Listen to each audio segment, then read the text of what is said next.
It is a special Locked On Jazz edition of Locked On Live coming to you from Vivint Arena after the Utah Jazz blow out the Denver Nuggets 124-105 in a brilliant performance in game number 2 of the playoffs, and the series is tied at a game apiece.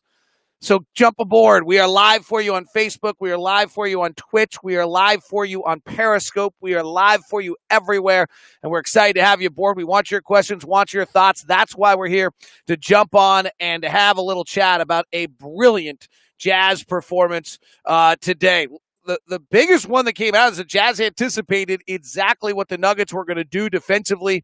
They were ready for it. They moved the basketball. Donovan Mitchell was as good in some ways today with 30 points and 8 assists. 7 of those 8 assists were for 3-point shots. And so the Jazz were able to they got 21 points, 23 points off Donovan's assist plus 30 points, so 53 today for Donovan off his 57-point performance the other day, where he did obviously have a lot of assists as well. But the Jazz really, they were brilliantly prepared, as they always are under Quinn Snyder. They came into the game with great energy and effort from the tip-off. Coach Mike Wells joins us in the second and fourth quarters on the radio broadcast and made that comment immediately. They thought from the tip they're great. Jordan Clarkson had remarkable energy in today's game, I thought, in the way that he approached things and showed some veteran leadership in there and the way he was playing. This is just a great, the Jazz just had them. Like, the Jazz just had it figured out. At one point, Ron says, they've just got it. They've got the code. And if you're going to bring two guys the ball, the way the Jazz move it, it doesn't work. That's what Oklahoma City tried to do in that playoff series. And over the time of the series, the Jazz got it going in that series. And this felt very similar to that. That game 2, they'd felt their defense. They made the changes. The Jazz were prepared for their changes, and they came after them and went and got them with beautiful ball movement, beautiful intensity. And then defensively, they were good. It was interesting. Jokic, Jokic today had 6 assists, but that assist number, they're well below 500 when he's had 4 or fewer assists in his career over the last few years. He's not impacting the game in that way. The fact that Rudy can defend him one-on-one, and then they actually had Juwan Morgan playing some possessions on him to preserve Rudy, I thought was interesting. And Juwan Morgan's just done a fabulous job in that. So those are some quick thoughts. I'll have more detail for you tomorrow, but this is really all about getting you to jump aboard and have your thoughts. We'll and get your comments about what you think's going on and what your feelings are. So I want to take your thoughts, everything else. This show today, by the way, special show brought to you by Rock Auto. Go to rockauto.com and check out the always reliably low prices, the amazing selection, and even more at rockauto.com. All right, let's get to the questions. We're live for you on Periscope, Instagram, Twitch, YouTube, Facebook, all of them. Let's go to the first question, probably the single most important, from Tyler. What part of the Jazz shooting is sustainable, and what is just hot shooting? I mean, some of this was hot shooting. They were well above 50% for the ball game. And so that's probably not sustainable. But, we through 3 quarters, we had the Jazz. John Kiefer was on our stats, they're 8 of 15 in the first half on catch and shoot threes. They're probably about 40%. So that's, they're 7 of 15 or 6 of 15. They then hit 3 of their first 4. So that's a little more than you should anticipate. They got 14, to also start looking at where they got their shots. And I think they had, according to Cleaning the Glass, they have 14 corner threes. They went 8 of 14. They're a 40% corner 3 shooting team. So that's a little hot, but that's 6 of 14. So they're 6, but they're getting the looks that you want to see. That's the real story on this one. The Jazz forced the Nuggets into 36 non-restricted area 2s, while the Jazz only took 16. So you're getting the Jazz to get the Jazz are getting the shots they want, whereas the Nuggets are taking shots that are not nearly as good as shots, and therefore the Jazz have a enormous advantage in that regard. Maybe Mitchell can land the plane. No need. They're in the bubble. There are no planes, Joshua McGrath, but it's a good idea. He can seemingly do everything. Going back over to Periscope, Joe to the bench with Clarkson has me quite optimistic about our reserve minutes when Mike Conley returns. Now, that's an interesting idea. I think Joe's going to want to start, though. But Juwan Morgan has played those 14 minutes well against Paul Millsap, who really is not, as good as Paul Millsap once was. but he's still valuable, and they still need him for his plus minus in so many ways. The one note on this that I keep coming back to, and I haven't talked about it a lot on our broadcast, but the Nuggets this year, without Gary Harris and without Will Barton, are minus 3.5 per 100 possessions, 52nd percentile in offense, and 21st percentile in defense. 21st percentile in defense. Like, this team needs Will Barton and Gary Harris, same way we need Bojan Bogdanovic as well. It just got dark in here, by the way, and the sponsor is Siegfried and Jensen, and their things. Well, now it's Mountain America Credit Union, and so it's a big white screen. Well, the previous one was Siegfried and Jensen, was all black screen. I'm in the arena still after calling the game. So I think that the thought on that, by the way, I don't know, Mike Conley returning, it's funky, right? Like, we win one game. Mike's a $30 million a year player. You start him. He's our primary guy. But you found out that Juwan Morgan works.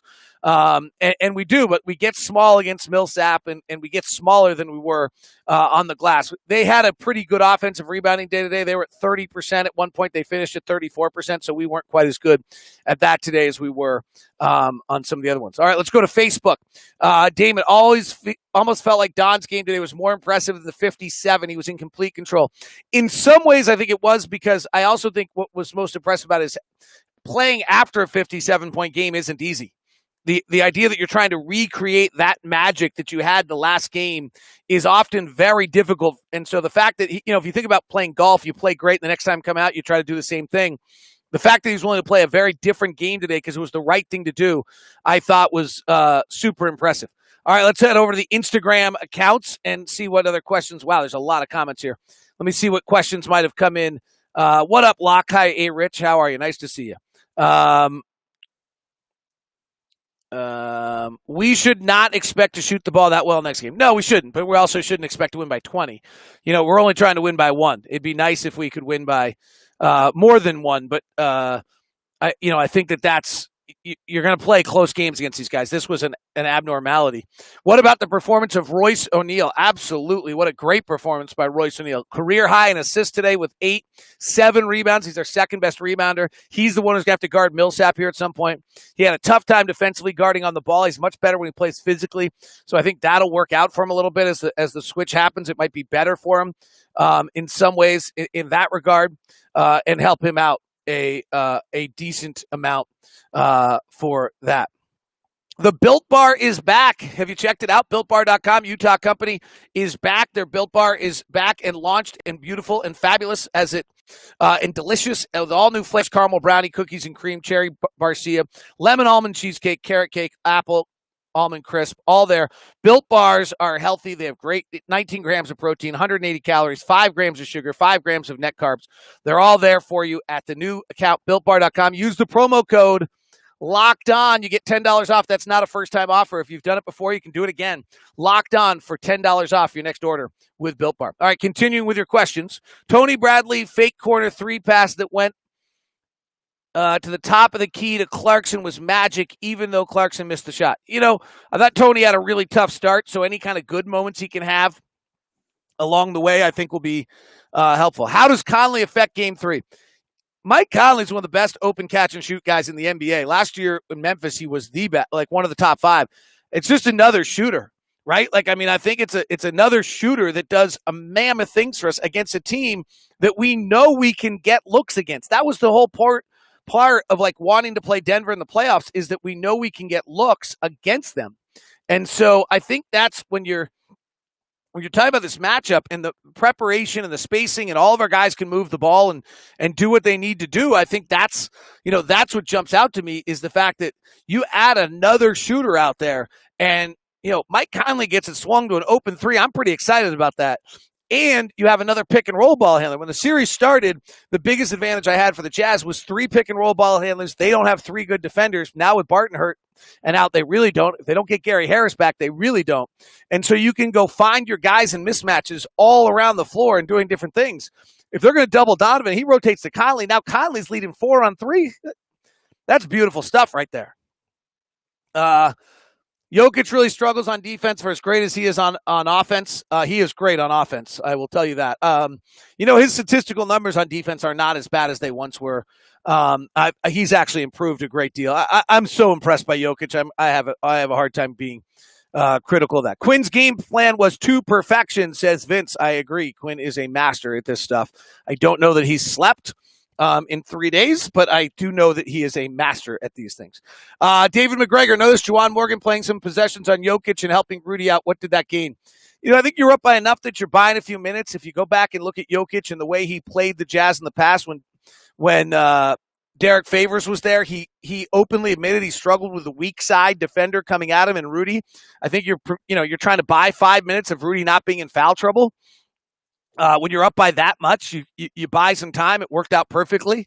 I also think that there's some angle here where if you could have Juwan Morgan guarding Jokic every now and then, and Rudy's just protecting the paint, it takes away a lot of the things that they can do. So they never got their two-man game really going today, and I'm not sure it's because we defended it, by the way. I think it's because they don't run it a lot. They ran it 10 straight possessions to close the fourth quarter and for most of the overtime in game one, and they only ran it about 13 times in the first about 36 minutes of that, or 40 minutes of that game. So I don't really think that they have to. I don't think they ever went to it in the same way. So I don't know that we actually know that we have an answer in that regard. Let's go to YouTube. Chris, thank you for doing the show. David, what from this game is sustainable for game 3 and what's not? It's sustainable as the looks you're getting. And I think, so Denver has this weird choice now. Do they double team Donovan and let us move the ball like that, which is what Mike Malone's defense kind of likes to do. That's at Mike Malone's core. He likes that. But we torch it. That's how we got 19 corner threes in game 2 against them in the regular season. It's how we got 14 today. Or they get it. I actually shot none of them. So I don't know that is, I don't know what they decide there. But their other choice, if they're not doubling it, is then Donovan's going to play pick and roll and going to find Michael Porter Jr. and finding. There was a 2-play sequence that I'll edit some pieces and try to put them up today that were incredible. One of them was Donovan's going one-on-one. He gets Michael Porter Jr. and Torrey Craig comes over and slides over. He's basically not guarding his man. He's gonna affect Donovan. Donovan has to give it up. So out of the timeout, Quinn Snyder diagrams a play where Mitchell comes off Ingles. He gets the switch. Now Craig is hugging to him, and Rudy sets a back pick, and Joe Ingles flares out, and Joe Ingles is wide open for 3. And it's like, okay, if you want to have Torrey Craig just hover over there, then we're going to hit you with a back pick, and Joe Ingles open for 3, unless Jokic wants to come out and guard Joe Ingles, and which Jokic can't do. I mean, Quinn's going to be able to get you into these. If we're going to have to make shots. And I don't know, we're going 20 for 44 most nights, but I also don't think we're winning by 19 most games. So I think that that's important. The other one is their offense just never went today. Offensive rating was a 106 through 106 at the half, about a 106 through 3 quarters. So if we can, that might be more important than some of the things that we're talking about today. Let's see.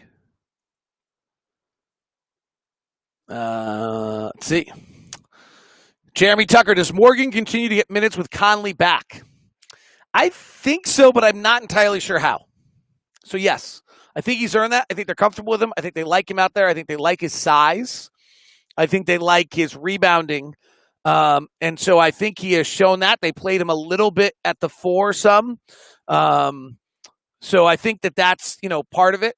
George did a lot of good things today, so I don't think you want to lose his minutes in the rotation. He'll get his stroke back. I mean, that's same thing happened early in the bubble, right? He missed a bunch of threes we all worried about. He's a 40% three-point shooter. He'll make 40% of his threes. I'm not worried about it. The minivan door will slide open and the triplets will go in. I'm not worried about that. So I think that, I think that's going to be, I don't know how he gets it, but I think Morgan's earned that. Or they are comfortable with it. Sam Briner, fun game based on the first 2 games. Who has the advantage moving forward? I think the Jazz do, in the sense that they can get the offensive looks that they want. I'm not entirely convinced that we've cracked their defense or we've cracked their offense. I think they're going to score again.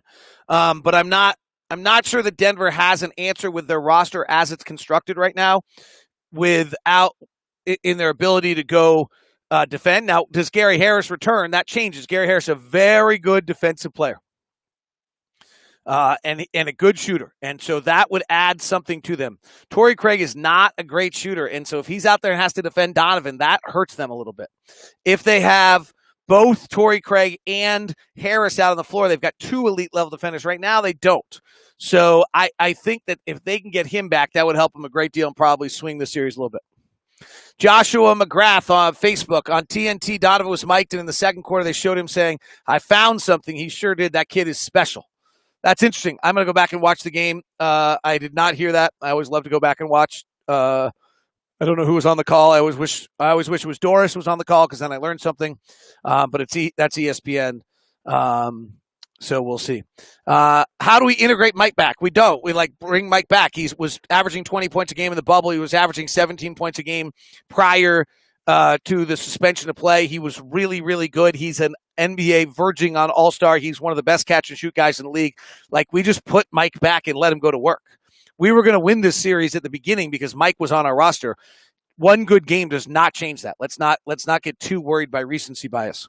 Let's go to, seems to me that Gobert's defense on Jokic is a key part in sustaining them and giving us breathing room. What he's doing is taking away Jokic's passing game. And I think that's really, really, really important. So whoever said they're in love with me, I appreciate it. I'll take all the love I can get right now. Today's execution was near perfect. Third quarter might have been perfect basketball. Third quarter really might have been about as good as they can be. Denver looked tired for some reason. That's interesting.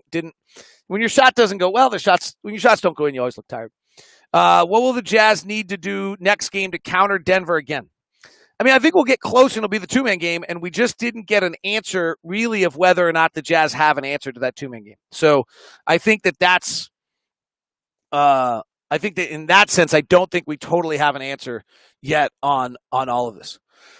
We all want to support our local restaurants, our local companies that are doing things. One of the ways to do that is with DoorDash. DoorDash, you want Chinese, you want pizza, you want something, you're craving froyo, you need a celebration dinner. Well, DoorDash can do that for you. Ordering is easy. Open the DoorDash app, choose what you want to eat, and your food will be left safely outside your door with new contactless delivery drop-off setting. Over 300,000 partners. Many of your favorite local restaurants are still open for delivery, and DoorDash will do it for you.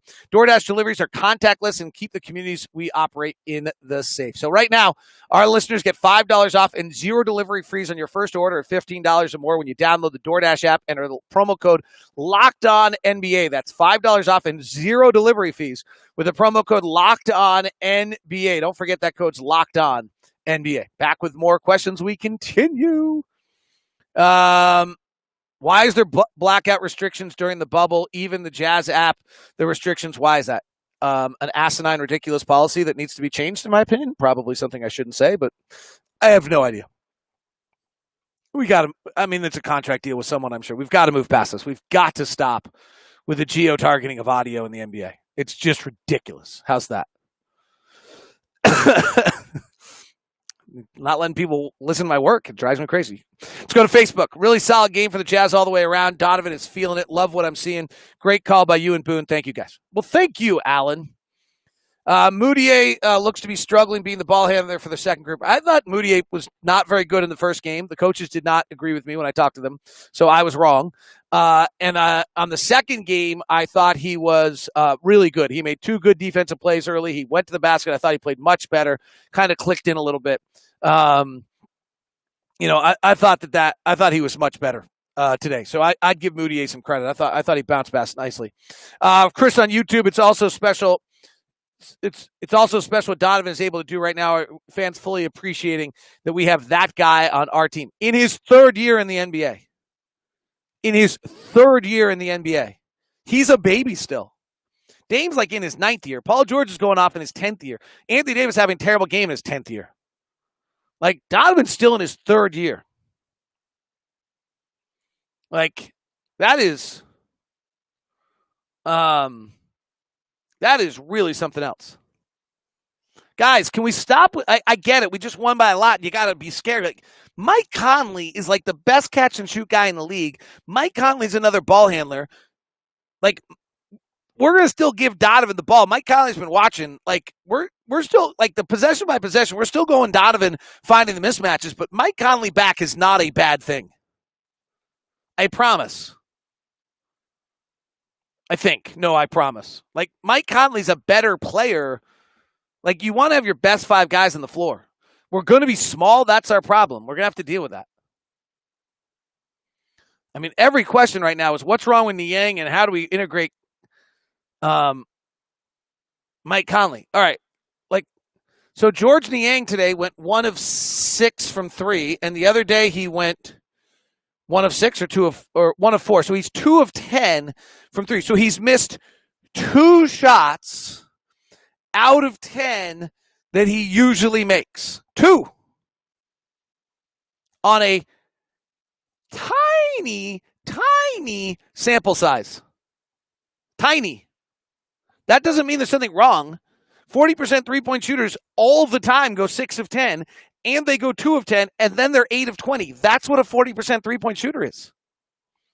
It takes 750 threes to very well be able to predict correctly what the next threes are going to be. He's taken 10. Mike Conley's been in the league for like 13 years, is an elite-level ball handler and a fabulous shooter who understands the game and relieves pressure and gives us another ball handler and can attack another guy. You didn't miss after game 1. The reason we lost was because of Mike Conley. After game 2, it's how do we integrate him? Relax. We were brilliant today. Absolutely great. All of them. Unbelievable performance. Denver's in an interesting situation. Like, they made a major adjustment out of game 1, even though they won because Donovan dropped 57, and it didn't work. And I don't know what they do next. I think they'll probably, assume Donovan's not going to drop 57. But that's going to get uncomfortable when Donovan's isolating their guys and going at them. They're going to have to mix and match between them. Donovan is at another level right now. For the 2-game stretch, Donovan's the best player of the series. Jamal Murray was every bit as good as he was in game 1. Levi says, did Quinn's Galaxy Brain letting Michael Porter Jr. score in order for him to play more in the series? No, I think someone's got to score, right? They scored 105 points. And Jamal Murray wasn't scoring. So somebody else has to do it. Think Denver changes how they guarded Donovan next game, seem to give the Jazz more open looks. I do.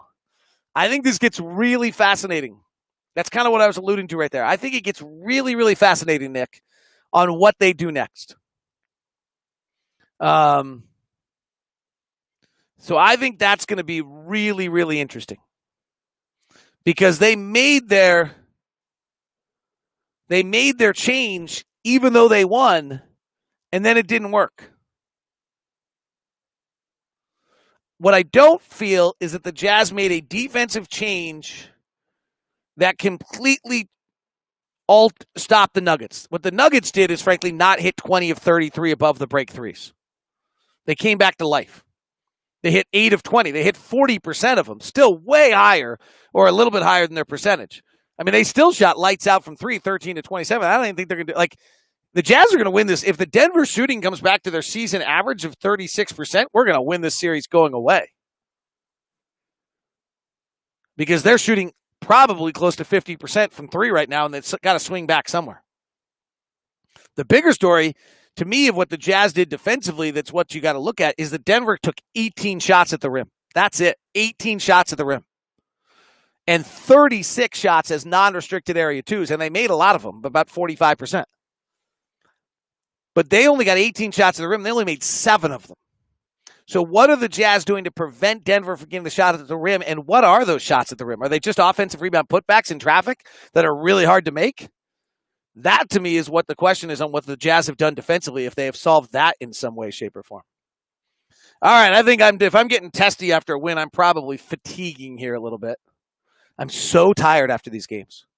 Much more tired than I ever have been calling regular games. I sure like Morgan a lot. If the numbers show up, it seems like he's doing well holding down the minutes. He's done great.